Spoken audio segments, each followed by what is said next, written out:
High command నుంచి డీకేకు సిద్ధరామయ్యకు పిలుపొందింది. కాంగ్రెస్ అధికారులకు రాగానే పవర్ షేరింగ్ పై ఒప్పందం అయితే కుదిరింది. అప్పట్లో ఇక సీఎం సిద్ధరామయ్య డీకే ఇరువురు బ్రేక్ఫాస్ట్ మీటింగ్కి అయితే వెళ్లారు. ఢిల్లీకి వెళ్లేందుకు సిద్ధమైన సిద్ధరామయ్య, డీకే శివకుమార్ ఏం జరుగుతుందనేటువంటి ఉత్కంఠ అయితే అందరిలోనూ నెలకొంది. డీకేకు మద్దతుగా 80 మంది ఎమ్మెల్యేలు ఉన్నారనేటువంటి సమాచారం అయితే అందుతోంది. అధికారం మార్పిడిపై 2 రోజుల్లో స్పష్టత వచ్చేటువంటి అవకాశం అయితే ఉంది. ఇక విదేశీ పర్యటన ముగించుకొని ఢిల్లీకి చేరుకున్నారు సోనియా గాంధీ. సోనియా గాంధీతో భేటీ తర్వాత అధికారిక ప్రకటన వచ్చేటువంటి అవకాశం అయితే ఉంది. పలువురు మంత్రులు, సీనియర్ నేతలు, కీలక నేతలతో ముఖ్యమంత్రి సిద్ధరామయ్య సమావేశాలు నిర్వహిస్తున్నారు. కాంగ్రెస్ సర్కారును పడగొట్టేందుకు బీజేపీ తన ప్రయత్నాల్లో తానుంది. ఇక సీఎం పీఠం కోసం డీకేతో పాటు ఆయన మద్దతుదారులు కూడా ప్రయత్నాలు చేస్తున్నారు. అధిష్టానం అనుకూలంగా నిర్ణయం తీసుకుంటుందని డీకే ఆశాభావాన్ని అయితే వ్యక్తం చేస్తున్నారు. దీనిపై మరిన్ని అప్డేట్స్ మా కరెస్పాండెంట్ క్రాంతి అందిస్తారు. క్రాంతి, కర్ణాటక రాజకీయం అధికార మార్పిడి అంటే దీనికి సంబంధించి ముఖ్యమంత్రి పీఠం కాంగ్రెస్ పార్టీలు అంతర్గతంగా చోటు చేసుకున్నటువంటి పరిణామం ఒక కొలిక్కి వస్తుందా, లేకపోతే మరికొంతకాలం కొనసాగుతుందా? అటు బీజేపీ కూడా కాచుకొని కూర్చుంది.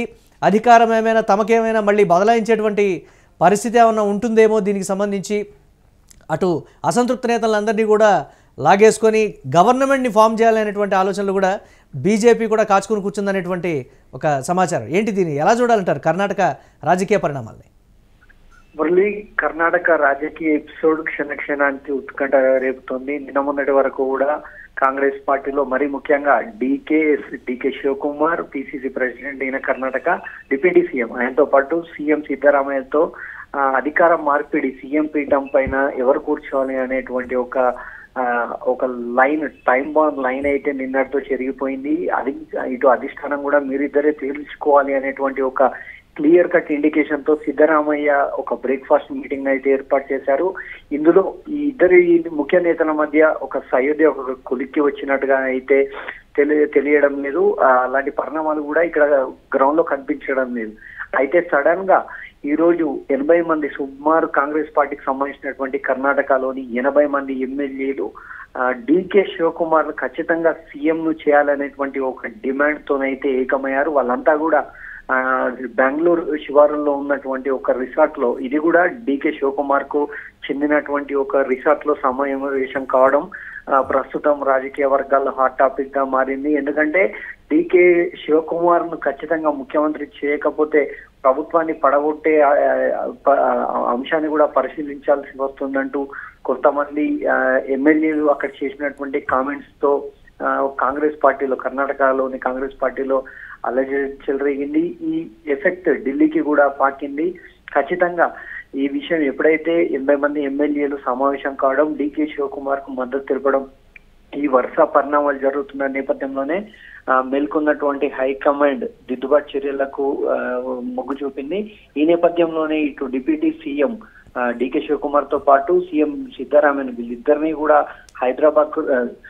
ఢిల్లీకి రావాల్సిందిగా, హుటాహుటిని రావాల్సిందిగా హైకమాండ్ ఆదేశించింది. ఈ నేపథ్యంలోనే వీరిద్దరూ కూడా ఢిల్లీకి పయనమయ్యారు. ఈ రోజు సాయంత్రం ఇటు సోనియా గాంధీ, రాహుల్ గాంధీ, కేసీ వేణుగోపాల్, మల్లికార్జున ఖర్గే వీరు నలుగురితో కూడా ఒక ప్రత్యేక సమావేశం నిర్వహించనున్నట్టుగా తెలుస్తుంది. ఈ నలుగురు ముఖ్య నేతలు ఇటు డీకే శివకుమార్ తో పాటు సిద్ధరామయ్య వీళ్ళిద్దరితో కూడా 1-to-1 మాట్లాడి ఈ కర్ణాటకలో ఉన్నటువంటి రాజకీయ అనిశ్చితికి తెరదింపే అవకాశాలు కనిపిస్తున్నాయి.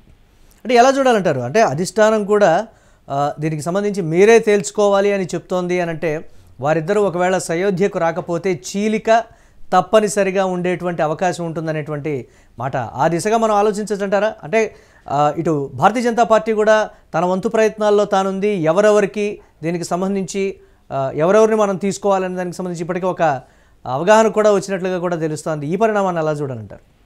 మురళి, వాస్తవానికి 2023 మేలో కర్ణాటక అసెంబ్లీ ఎలక్షన్స్ జరిగాయి. అప్పటికి ముందుగా ఇప్పుడు డిప్యూటీ సీఎం గా ఉన్నటువంటి డీకే శివకుమార్ పిసిసి అధ్యక్షుడి హోదాలో ఉన్నారు. అంతకు ముందు సిద్ధరామయ్య కూడా కాంగ్రెస్ పార్టీ తరఫున సీఎం గా పనిచేసిన అనుభవం ఉంది. వీళ్ళిద్దరి నాయకత్వంలోనే అప్పుడు కాంగ్రెస్ పార్టీ ఒక ఘన విజయాన్ని సాధించింది. వాస్తవానికి 2014 తర్వాత దేశవ్యాప్తంగా కూడా ఇటు కాంగ్రెస్ పార్టీకి భిన్నమైనటువంటి వాతావరణం, వ్యతిరేక పవనాలు వీస్తూ వచ్చాయి. కానీ కాంగ్రెస్ పార్టీలో అప్పుడు వచ్చినటువంటి కర్ణాటకలో వచ్చినటువంటి విజయం దేశవ్యాప్తంగా కూడా కాంగ్రెస్ పార్టీకి చాలా ఎనర్జీని ఇచ్చింది. మరీ ముఖ్యంగా పక్కనే ఉన్నటువంటి తెలంగాణ లాంటి రాష్ట్రంలో తర్వాత జరిగినటువంటి ఎలక్షన్స్ లో కాంగ్రెస్ పార్టీ విజయం సాధించడంలో కీ రోల్ ఇక్కడ కర్ణాటక ఎలక్షన్స్ ఫలితాలే ప్లే చేశాయి. అందులో మరీ ముఖ్యంగా డికే శివకుమార్ చేసినటువంటి రాజకీయ ఎత్తుగడలు కావచ్చు, ఆయన చూపెట్టినటువంటి అగ్రెసివ్ పాలిటిక్స్, ఇవన్నీ కూడా ఇటు కాంగ్రెస్ పార్టీకి ఒక కొత్త ఉత్సాహాన్ని ఇచ్చాయి.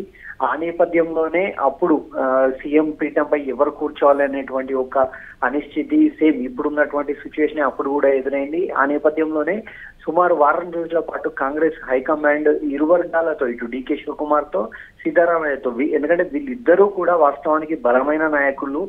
ఒకరికేమో ఆర్థిక బలం ఉంది, ఎట్ ది సేమ్ టైం యువతలో మరీ ముఖ్యంగా అక్కడ ఉండేటువంటి లింగాయత్ సామాజిక వర్గంలో బలమైన నాయకులు. మరొక వ్యక్తి సిద్ధరామయ్య, డికే శివకుమార్ ఇటు ఆర్థికంగా కావచ్చు, ప్రజల్లో లింగాయత్ సామాజిక వర్గంలో బలమైన నాయక గుర్తింపు పొందారు. వాళ్ళంతా కూడా వాస్తవానికి కర్ణాటక ఫలితాల్లో కాంగ్రెస్ వెంట నిలిచారు. అలాగే సిద్ధరామయ్య కూడా తనకు కూడా సుదీర్ఘ రాజకీయ అనుభవం ఉంది.